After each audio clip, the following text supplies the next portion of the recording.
So I just realized that I usually have my podcast episode every time I get stuck in traffic.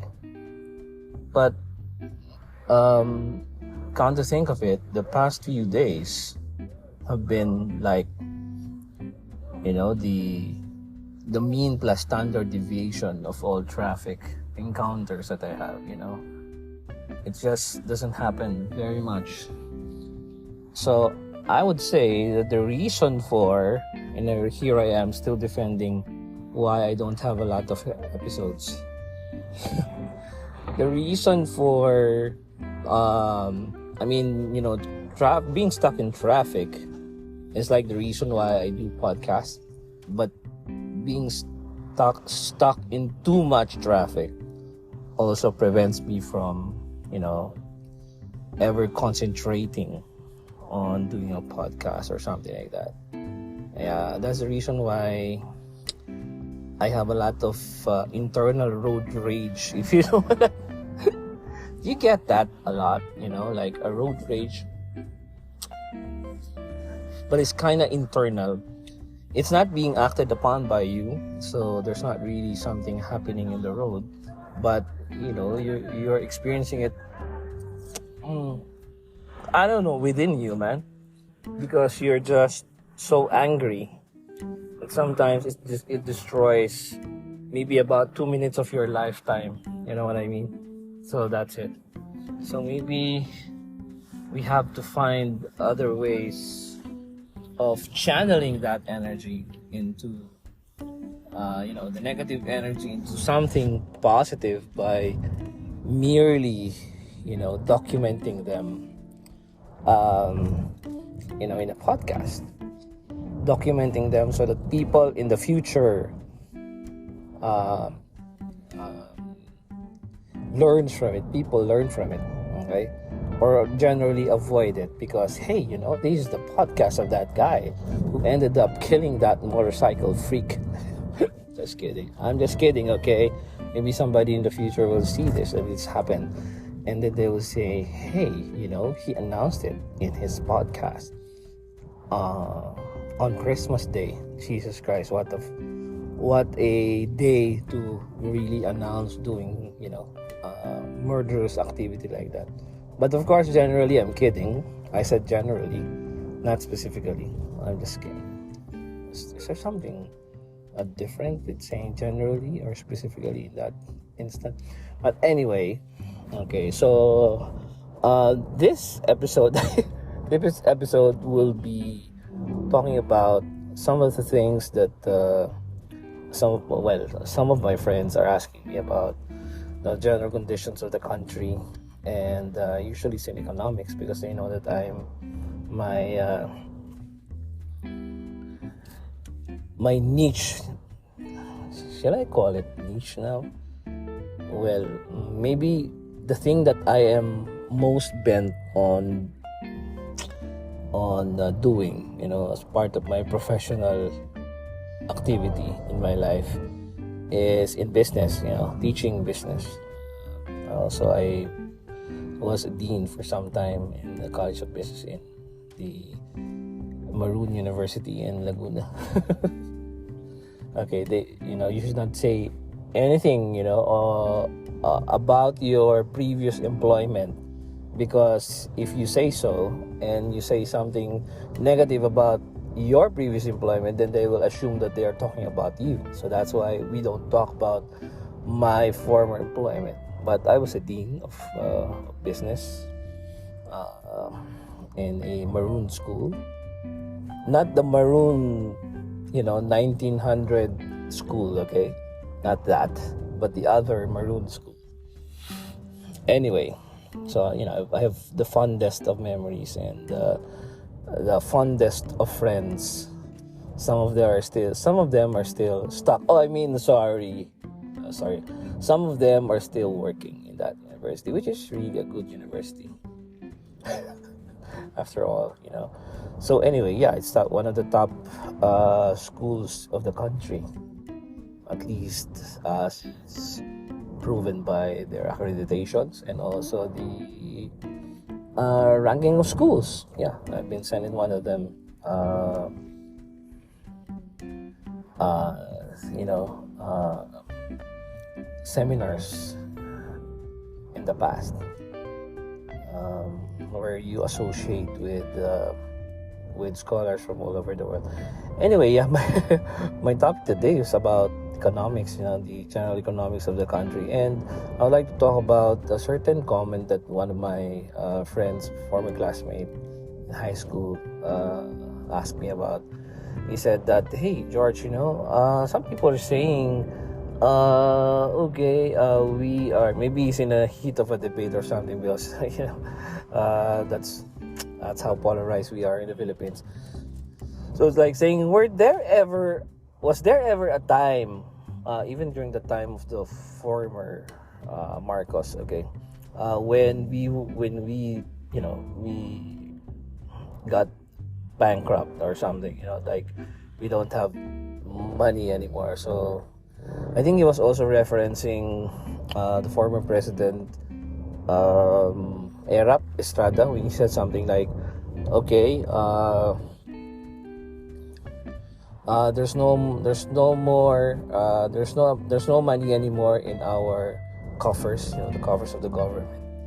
Maybe at that time, I don't know, I was not into economics during that time, and I was looking at the indicators.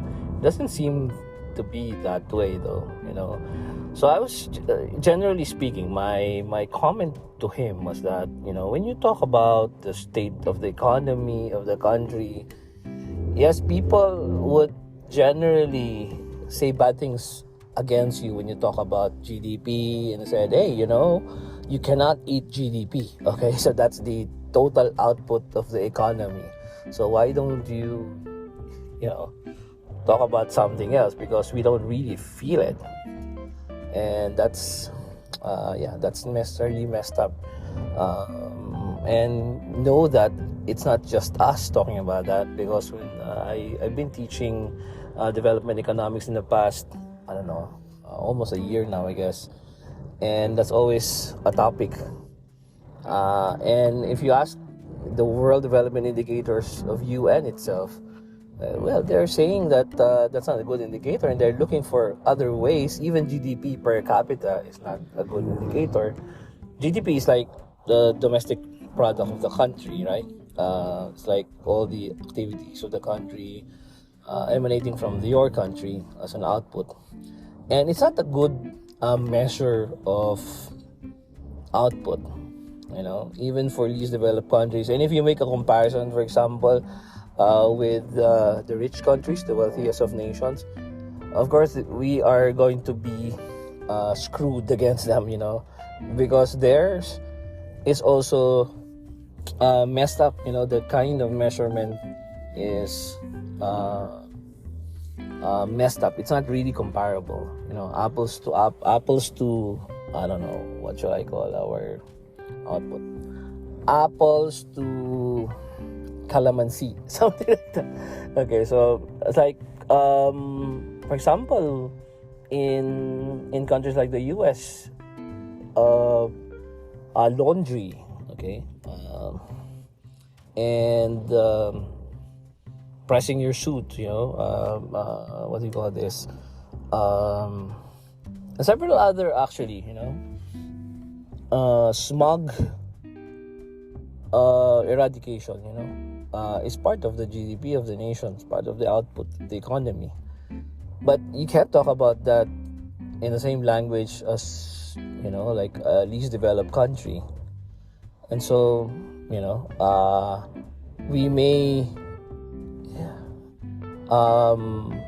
have laundry in our backyard, but we don't, necessarily put that as an amount that adds up to the gross domestic product, or gross net, or GNI, gross net income of the country, right? Because it's just for our own consumption. There's a lot, actually, of other, misfires when you make use of GDP. So we don't make use of that. GDP is like a dead metric when you talk about development economics. So they're looking at other ways. For example, and we talk about, for example, the sustainability development, the SDGs, 17 SDGs, would pretty much make it, as part of those metrics that will really determine whether you are part of a developed country or a developing country at that. So I'm bent really when you teach this subject or this course, I'm bent to saying that yes, I know we feel a lot worse than the first world countries, and there's a lot of them actually, but when you factor in, I will not factor in happiness index, okay, because we're always happy, even though there's a raging typhoon, happiness index for the Filipinos, we don't measure that against the other countries because we're generally crazy people. We are happy even though we don't need to be, or even though we're stressed and all that. So we usually are happy. So happiness index is not that. But when you factor in, what I'm saying is water potability, equality of treatment of women, and the 17, basically the 17 sustainable development goals, I'm bent on saying that, come to think of it, we're not part of the third world anymore. Look at our GDP per capita. Yes, I know that we still need a lot of adjustment there, but generally speaking, we're not the lower, 50% of the list. Now, also, when we factor in our debt, some people are saying, let's not have the sovereign fund anymore because we have a lot of debt, etc. But America has $31 trillion worth of debt, okay? So they're in a deficit. When you look at the GDP or debt to GDP ratio, so debt to GDP is like the debt of the country, of course, divided by the total GDP. So it's like how much your debt is compared to how much you're producing as an output. So it has to be at least less than 50%, right? That's my metric for choosing my stocks, in my portfolio. So if you have like a debt to equity or debt to income or debt to revenues of less than, let's say, a certain number, debt to equity usually or debt to assets about 50%, right? So if you measure that, according to the latest data, in October of 2022, the Philippines only has 41% debt to GDP, okay? And Japan, which is the worst country there, is about 200 something percent. So you're saying that the debt of Japan, and then second would be Greece, is more than 2 years worth of their GDP. So how in the world are you going to pay for that kind of debt? Okay, so they're in much deeper shit, what I mean, than us. Okay, so there's a lot of countries that are suffering from debt, and this factored already COVID-19. I remember looking at this metric before, during the time of Pinoy. I think that was the best, I would say, debt to GDP scenario before this report. So that was like 44%. So it slightly increased during the time of Duterte, about 45, 50. And for a while, I thought that we are in the 60s region already, 60%. But then the latest, metric numbers coming out from the UN saying that we only have 41% debt to GDP. And God bless Brunei, because, was it Brunei? Which is number one. They don't have any debt. They practically don't have any debt at all. Like 0.25%.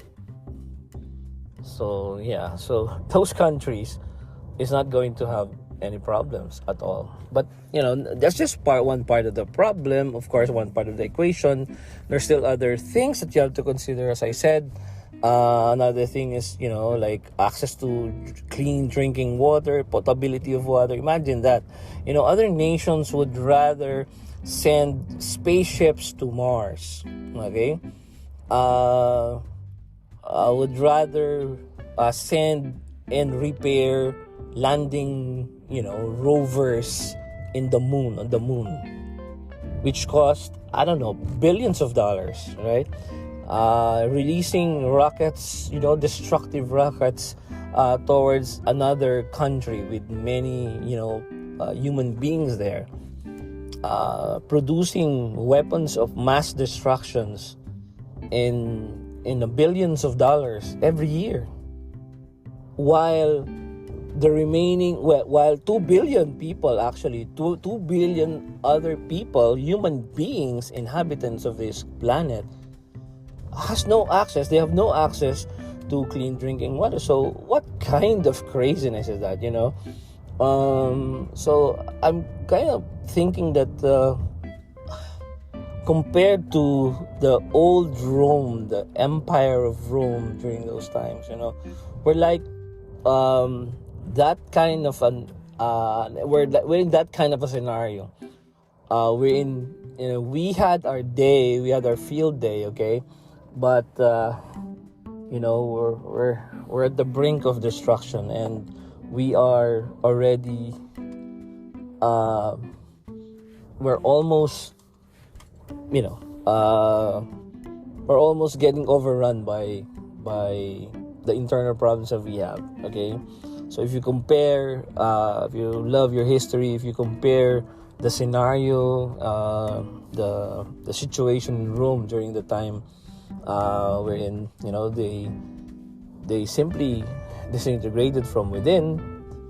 So that's where we are right now. I mean, taking the whole planet in its collectivity.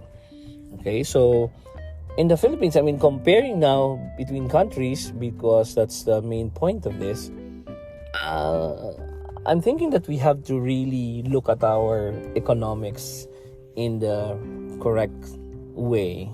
Okay, there's so many things that we can do, with the things that we have right now, the problems of the nation, not only us, but the whole world, but the problems of our nation, so to be exact.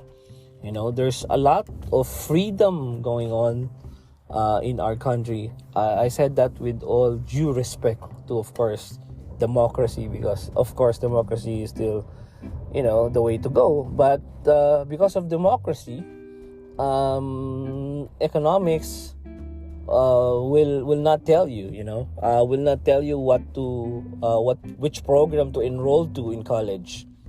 Okay, because economically speaking, of course we know that if you choose oversubscribe like program, like during the time of nursing before, right?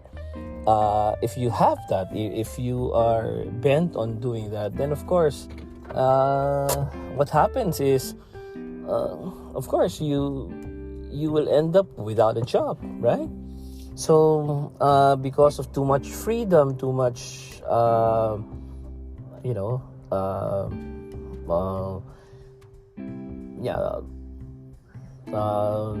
like too much hatred maybe for government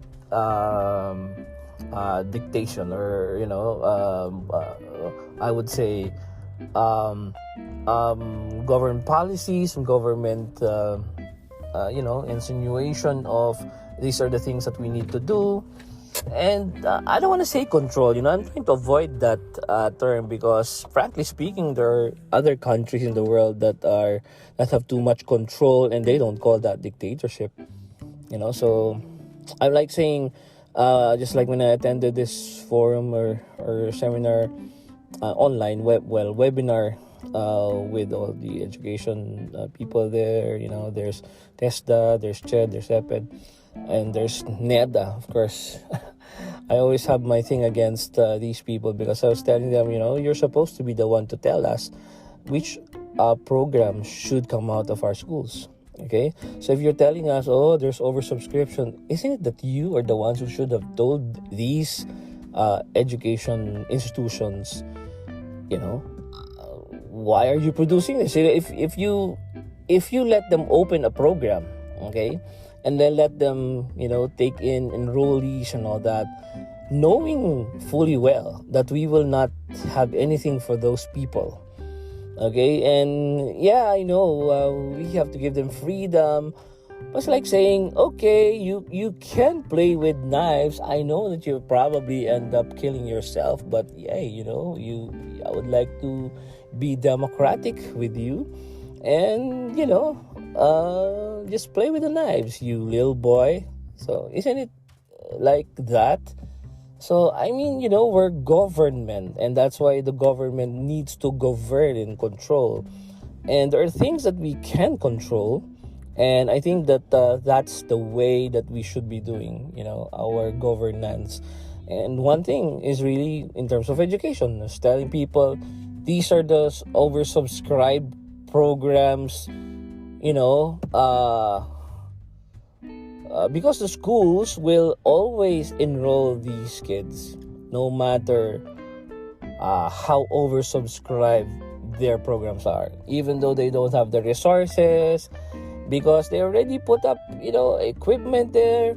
The other schools also put up their equipment, so they need to make money, or else, they lose money for their shareholders. But then what about the output of all these? Where are they going? And one other thing, maybe that's going to be the last point now today. I think I'll make this first part of many parts. One last thing that I realized, in our country is that most of the least developed countries have lesser than 60%, at least in Southeast Asia, during the 1990s, okay? There's lesser than 60% of literacy rate. So that's like a main indicator that tells you that, hey, okay, this country is the least developed country. This is a first world country. Practically the first world country has like 99 to 100% of literacy rate, while the least developed country maybe 60%. But we always tell ourselves that, hey, we're a least developed country. I always recognize that as well, even in my lectures. But then come to think of it, in one of those lectures, I just realized that, hey, our country has 99% to almost 100% literacy rate back then, in I think 70s or the 80s, so first, how can that happen? Like a 90 plus 95% plus literacy rate nation will have no positive economic output. So that's one. Maybe it's because of corruption, whatever, or there's not just no jobs at all. The people are not producers; they're just consumers. There are many things that comes to mind there. And plus, my main point, key takeaway, the underlined word is there. There is, we have people that are highly literate. We don't talk about functional literacy yet, but they're literate. They can read and write, comparable to other nations. We, in comparing with other nations, we're a lot better. We can speak English properly, 90+% of people, okay? They have literacy and they don't have jobs. So therefore, they're not producing anything. Right? So, I mean, isn't that like the saddest of all situation, right? If you have that kind of scenario, you have a highly educated people, but they don't have economic output. So it gives you more demotivation, people that are intelligent and yet they're not, doing anything at home. So they're more disappointed, they're more if they go into crimes, they're more intelligent than your average dude in those countries without that kind of intellectual capacity.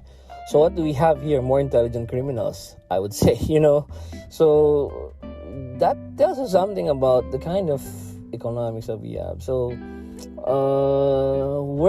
we're not at the bottom of the list, but I think my point there is that there's a lot more to be have only to be had, only if we have good governance, and if we lower down our standards on democracy. I that's really my point.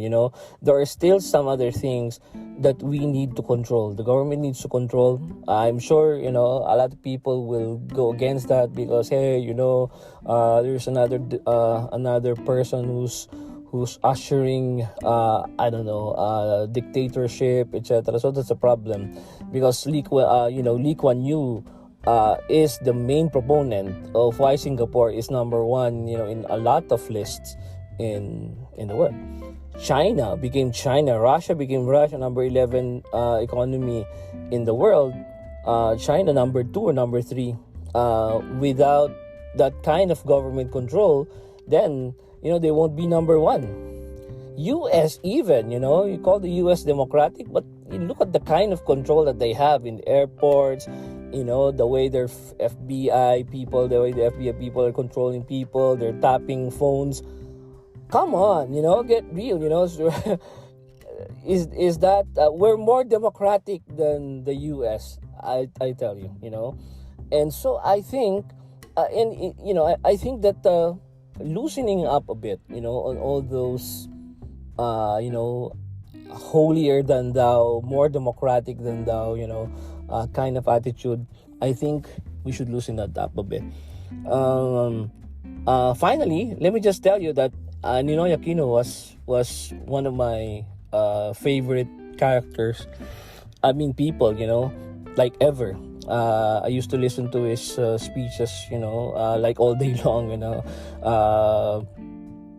in the 80s. It was like my hero. Okay, so 1983 when he died, that was something that made me think about a lot of things. So it inspired me.